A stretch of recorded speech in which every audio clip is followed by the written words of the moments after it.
Hi, welcome back. Certainly glad you could join us today. I thought today we'd do something that's really cold, so you better get out your big coat and put it on. Sometimes in life, everyone just needs a happy little tree. At least, that's what Bob Ross seemed to think. Hello, welcome to another episode of History in the Dark. I am your host, Darkness the Curse. And before we begin, as always, thank you so much to my generous patrons, my British real critics, and of course my underwater trade finders. You are the reason why this content remains. Just beating the devil out of it. And today, we're going to talk about Bob Ross. If you've never heard of him, well, you may be too young, but maybe you have, or maybe you've seen his picture. He was an American painter, and was the host of an instructional television program that aired from 1983 to 1994, which is mostly where he gets his fame from. This is the story of Bob Ross.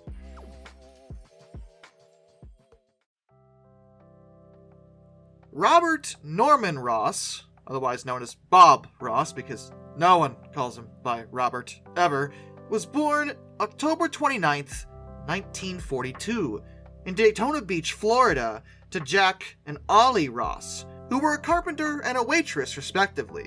The couple would move with their newborn son to Orlando, Florida, where he was raised. Even as an adolescent, Ross seemed to demonstrate significant amounts of empathy. He had a habit of caring for injured animals, and I don't just mean the cute and fluffy kinds either. He took care of armadillos, snakes, alligators, and of course, squirrels. He wasn't exactly an only child, as he did have a half-brother named Jim, and despite seemingly being a bright kid, he actually wound up dropping out of high school in the 9th grade. He worked as a carpenter with his dad, but had an accident that caused him to lose part of his left index finger. This didn't affect him in life overall, but most people don't know this because that particular finger was always hidden behind his palette while he worked. When he turned 18 in 1961, he decided to enlist in the United States Air Force, and he was put into service as a medical records technician.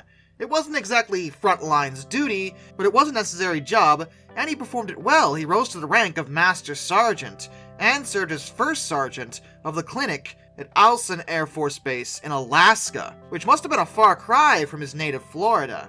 However, he loved the scenery out there. Alaska is known for its beautiful wilderness, and it was these sorts of themes that Ross would go on to paint later in his life. And he actually remained with the Air Force for 20 years. And it was during this time that he began to develop his painting ability, and it actually helped him cope with the military lifestyle. See, as a sergeant, he was in charge of many individuals, and being in charge of the military, according to him, required you to be mean, act tough all the time, and it meant that Ross had to raise his voice constantly in order to get jobs done. And while he was able to do this, he didn't like it. Over time, he started just not liking himself. Remember, as a kid, he was very empathetic and gentle, with even animals that you'd think would be pretty mean. But painting as a hobby turned into a way for him to cope with the stress of his military career. In 1965, he would marry for the first time to a woman named Vivian Ridge. It's from her that he had his son, Robert Steve Ross, who was actually the second of Ross's kids. Yeah, he had a child as a teenager, I probably should mention, but there's very little information about this child. I can't even confirm their gender, so it seems as Ross just didn't have a relationship with his earlier child, and he was a teenager, so the situation could have been very complicated and difficult for him at the time. It's hard to say exactly what happened. In any event, he began to develop his painting styles, and it started when he attended an art class at the Anchorage USO Club. But he was always at odds with most of his instructors, because a lot of them were much more interested in abstract painting. Abstract is, well, a lot of what fine art tends to be. Those very weird, feeling kind of paintings. And I'm not dogging those at all. Many artists in that field are excellent and paint beautiful works, but Ross was interested in painting the real world. He wanted scenery, backdrops, things that are tangible, that one can see, but he wanted to recapture them with painting. As Ross put it, they tell you what makes a tree, but they wouldn't tell you how to paint a tree. In addition to working with the Air Force, he was also a part-time bartender, and that's when he discovered a TV show called The Magic of Oil Painting, which was hosted by a German painter, Bill Alexander. And this time, but see what I do here? I just brush it out a little bit more. Alexander utilized a particular style of painting called alla prima, which is Italian for first attempt. And it's commonly referred to as wet on wet. Basically, it's a way of speed painting. Alexander demonstrated it very well as he was a master of the art, and he could create a competent painting within 30 minutes, which is how long the show lasted. Ross really liked the idea of being able to paint something that good that quickly, and he studied based off of the show and mastered the technique. As a side gig, he began to paint Alaskan landscapes on novelty gold mining pans for tourists, and those sold quite well. In fact, his income from this outing surpassed his military salary, so he opted to retire from the Air Force in 1981 as a Master Sergeant. Him and Vivian Ridge actually divorced in 1977. Vivian alleged that Ross had been unfaithful to her. I don't want to smear Ross that heavily, and I think he contributed more good in his life than bad. But remember, people are people, and they aren't perfect. He would marry his second wife that same year, Jane Ross, and they would remain together until 1992. When he retired from the Air Force, he returned to his native Florida, and that's actually where Alexander just happened to be.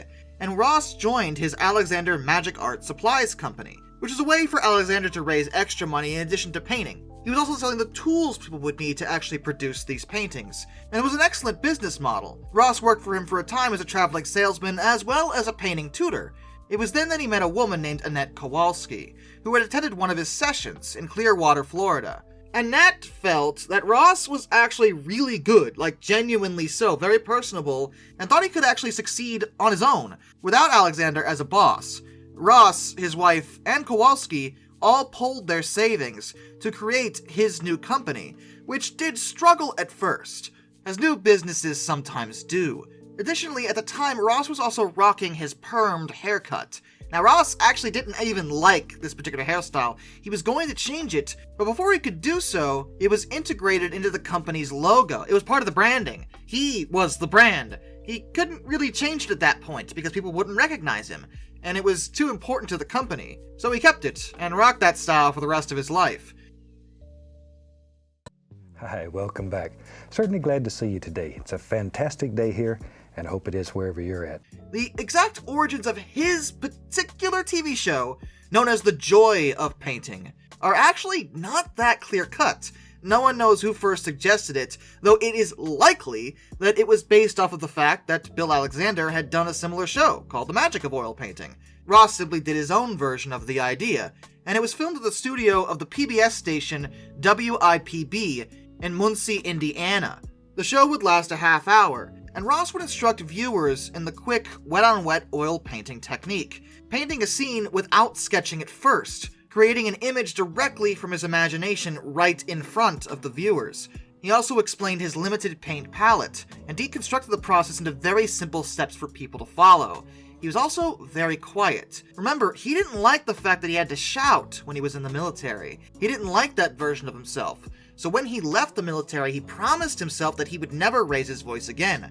As a result, Ross had a very soft-spoken way about him, but it was very peaceful, very relaxing. He was a chill sort of teacher.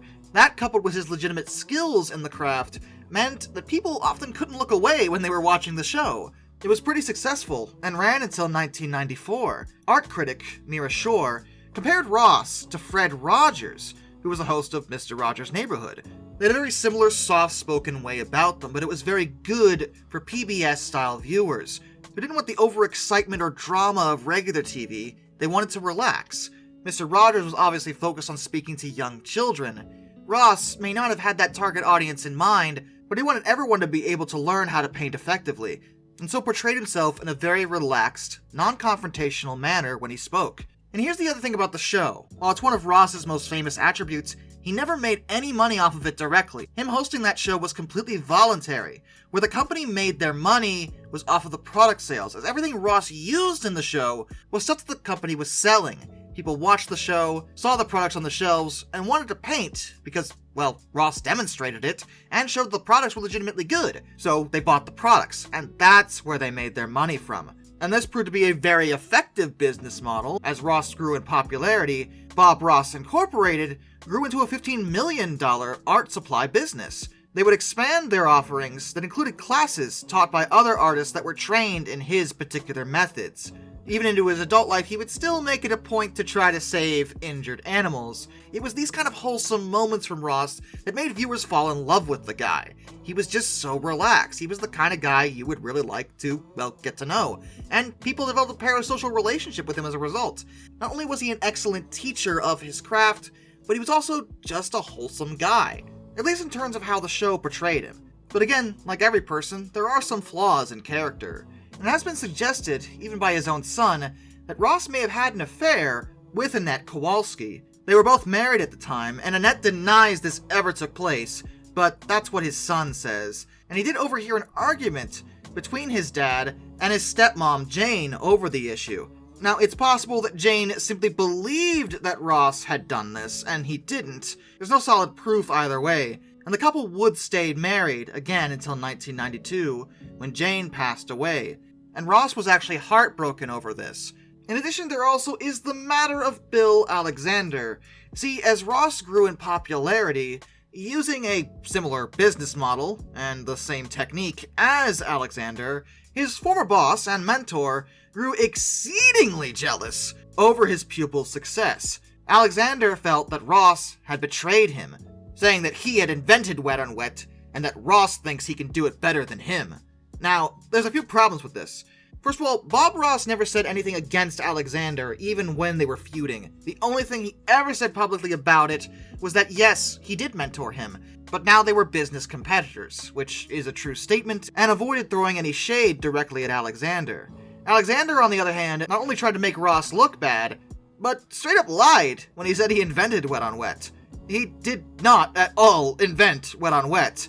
Alla prima originated in Flanders during the 15th century, and has been used by many, many artists for hundreds of years. Now, Alexander did have specific quirks about the way he handled Wet on Wet that Ross did duplicate because he was trained by him, but he did not invent the technique at all. He completely made that up. And it seemed that Ross's success just made Alexander feel a bit jealous because, well, he had tried to do the same thing and didn't meet nearly as much success as Ross did. Like I said, Ross had a very soft-spoken, personable way about him, and he was also known to coin certain phrases, such as, "let's add some happy little trees," and whenever he cleaned his brush, he would often say, "just beat the devil out of it." His soothing nature drew viewers in, and that's why he was much more successful than Alexander, because while Alexander was a talented painter, he wasn't as charismatic as Ross was. Ross's show was so good, he became a bit of a celebrity during his life. He occasionally appeared on talk shows, and even on a few MTV promotional spots in the early 90s. However, Ross's health started to fail not long after his second wife Jane died. Jane had died of cancer, and Ross was suffering the effects of lymphoma. His final public television appearance was actually in 1995. He was visibly ill at the time, but he still made an effort for the cameras, as he was in the pilot episode of a children's series, The Adventures of Elmer and Friends. However, the series didn't premiere until 1996, which was 1 year after Ross had died. That episode included a final message of thanks from Ross and his fans, as well as a musical tribute to him. He was only 52 years old. Ross had married a third time before he died, to a woman named Linda Brown, who was one of his nurses. Now, this marriage may not have actually been because of anything intimate between them, but it may have been strategic from a business decision, because Ross knew he was likely going to die very soon, and he always expected to die young. He'd actually been a cigarette smoker most of his adult life, and I know, I was surprised to hear that too, but it's true. But prior to his death, he was starting to feud with the co-owners of Bob Ross Inc., the Kowalskis. See, under the terms of incorporation that the company fell under, the death of any partner in the company would lead to that person's stock being equally divided among the company's partners, not to their next of kin. This is very irrelevant, and Ross was very concerned about his son. Steve Ross had painted with his father and was becoming an accomplished artist in his own right, and Ross felt that he should be a part of the company, but the Kowalskis wouldn't tolerate this. When Ross's wife died, all the shares were divided between everyone equally, and when Bob Ross himself died, that would make the Kowalskis the sole owners of the company that bore his name. The Kowalskis wanted to keep a stranglehold of the company for the painting supply business, as that had been very profitable, and they would likely see a surge of sales after he died.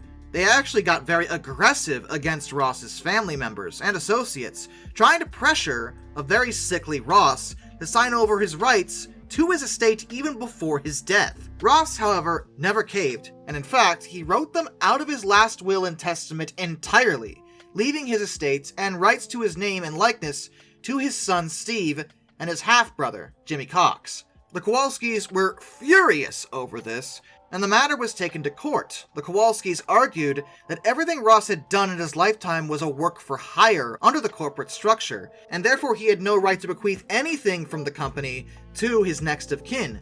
And somehow, and I can't even believe this, the Kowalskis won the lawsuit. Bob Ross's half-brother Jim and his son Steve were left with pretty much nothing after Ross died. And Steve Ross was terrified to paint publicly for fear of legal action being taken against him since, well, he had appeared on the show once or twice. Now a company bearing his dad's name was reaping all the benefits from his father's death, and he wasn't getting anything out of it. And it wasn't like he could really be mad at his dad, because Bob had wanted his son to benefit and be alright after he was gone, and the Kowalskis made sure that that wouldn't happen. Well, at least these two Kowalskis did. See, there is actually a happy ending, appropriately. A happy little tree, you might say, at the end of this video. Eventually, the Kowalskis would retire and left the company to their own daughter, Joan Kowalski. When she took over the company, she was a lot different from her parents, in terms of both business practices and, well, moral fiber. First of all, she became more open to merchandising the Ross brand outside of the core business of painting products, which set into motion profiting from his actual name in general. Bob Ross merchandise now encompasses things like posters and other related media, because Ross himself was so popular. It wasn't just the painting, it was him, and she knew that. But she didn't want to do that necessarily without setting things right. Joan engineered a settlement with Steve Ross and Jimmy Cox, which granted Bob Ross Incorporated rights to Ross's name and likeness. But in exchange, she and the company guaranteed that Steve Ross was finally allowed to resume his art career without any threat of legal action. He could be known as his father's son publicly again, and paint and benefit from what his dad did during the later part of his life. Sources aren't clear exactly what Jimmy Cox got out of it, but maybe he was just looking out for his nephew. In any event, even more than 20 years after his death, Bob Ross is still a cultural icon, just because of his unique style. He taught many people how to paint, but more importantly, he taught them how to enjoy it, to enjoy life. He never pressured anybody to be good right away. In fact, he fully expected that they wouldn't be. It didn't matter how good your painting turned out. What mattered is that you had a good time doing it. He wanted people to experience the same things that painting gave to him, which was peace and, well, joy. Painting made him happy again, happy with himself. Even as a flawed human being who made mistakes during his life, he was able to find peace and comfort in a simple activity and trying to share it with the rest of the world. And that isn't something a lot of people are capable of doing. But Bob Ross managed to pull it off. And for that, his fans will always remember him. So, from all of us here, I'd like to wish you happy painting, and God bless, my friend. And with that, a special thank you to all my underwater train finders. Some Dude 267, Orange Glass, Benjamin Owens, Panzer Kitchen 131-232, Josh Johnson, Metal for Life Guy, Anzac A1, Arthur Roy, Tommy Rossini, Lord Captain Von Thrust III, Joshua Long, Brian, Jack Carson's Railroad Videos, Hayden DeGrow, Master of None, Lord Hoth 444, Alaric Jaspers, The Baxter, That Guy with a Beard, Mark Holding, Lock Kraken, Murder Drones Doll, A Person 723, DM Travel Typhoon, Ohio Trucker 1, Hendrick Motorsports Fan 5, Alfonso Lapuche, Royal Hudson 2860, Icerfer 1405, and Charles Kwiatkowski. Till next time, this is Darkness, individual fond farewell.